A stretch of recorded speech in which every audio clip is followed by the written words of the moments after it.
Vamos ser sinceros, hoje em dia o doping do esporte é praticamente uma engenharia de foguete. Tem laboratório secreto, microdoses de hormônios indetectáveis, troca de sangue, tudo calculado milimetricamente para ganhar um segundo no pace.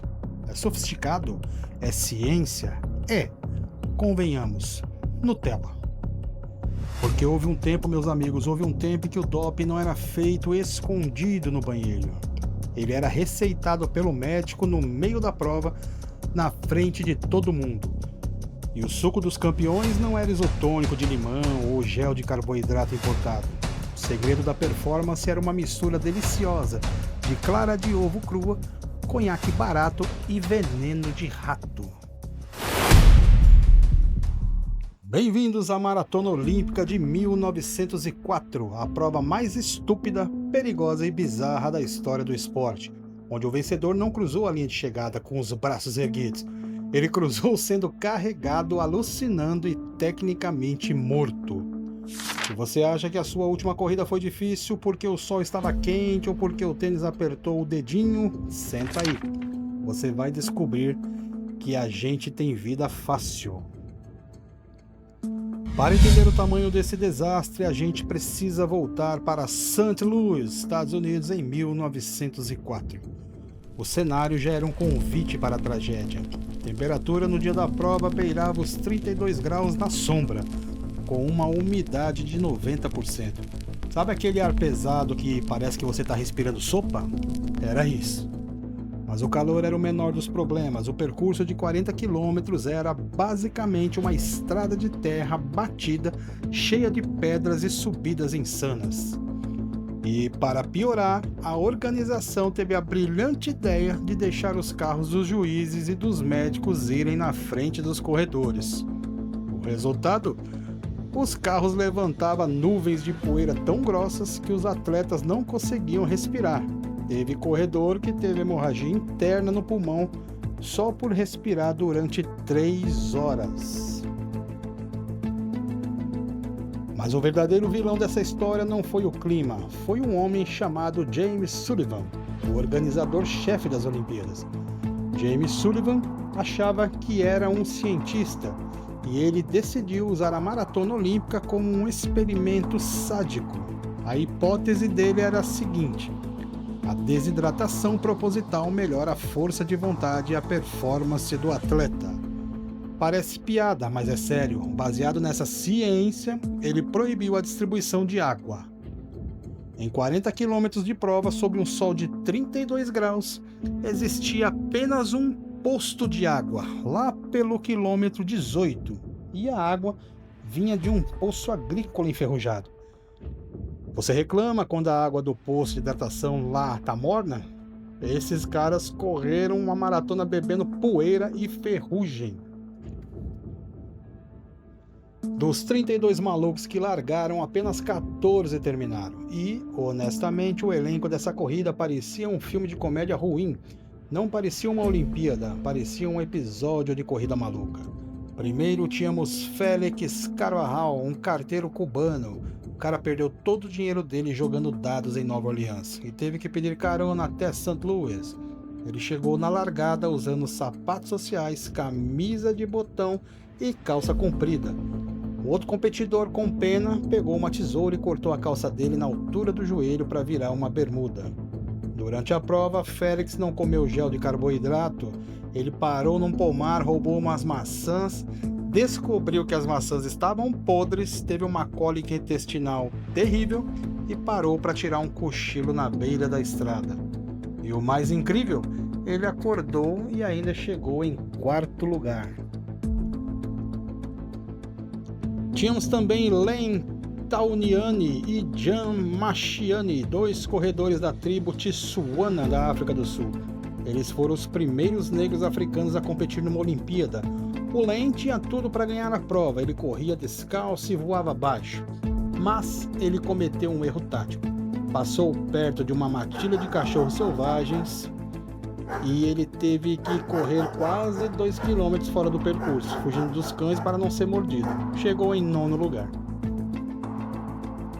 E claro, tivemos o gênio da malandragem, Fred Lawrence.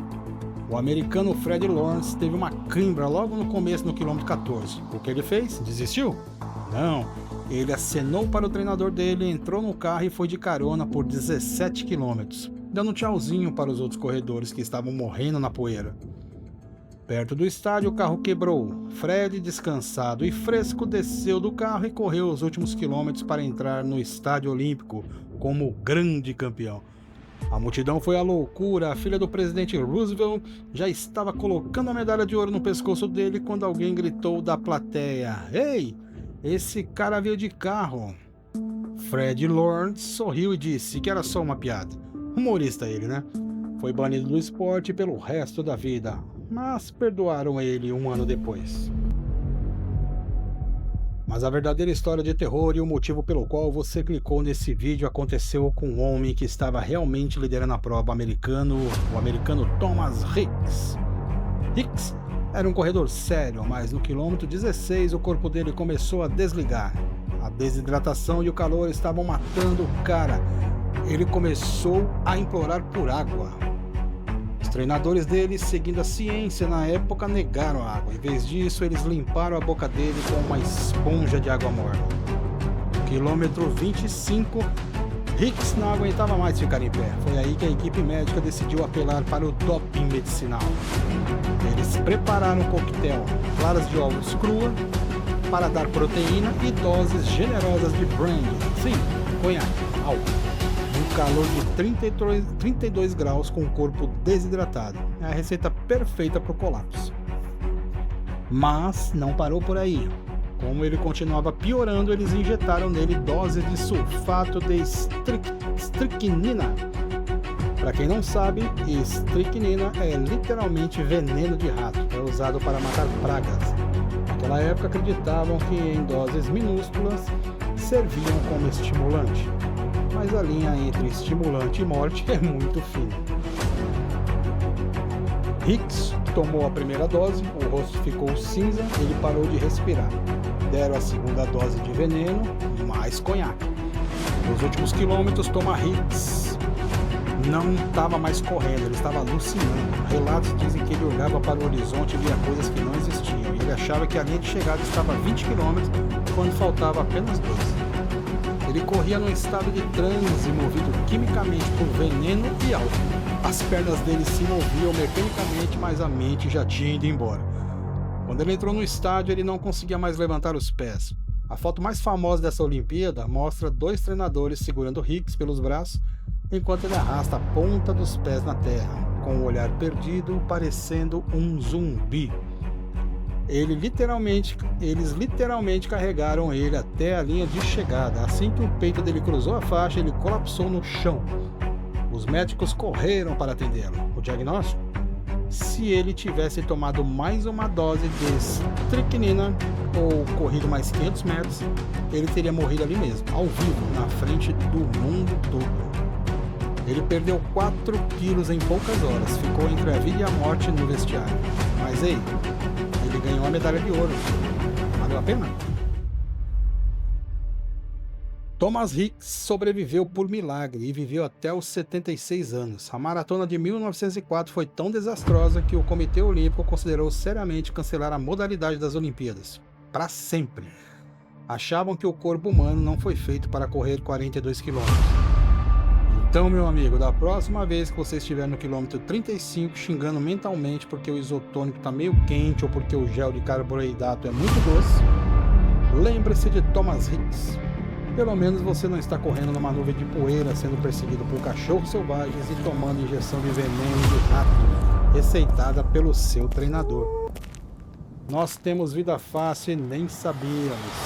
Você não? E essas são as histórias do lado B da corrida. Se você sobreviveu a esse vídeo, deixa o like, se inscreve no canal e comenta aqui.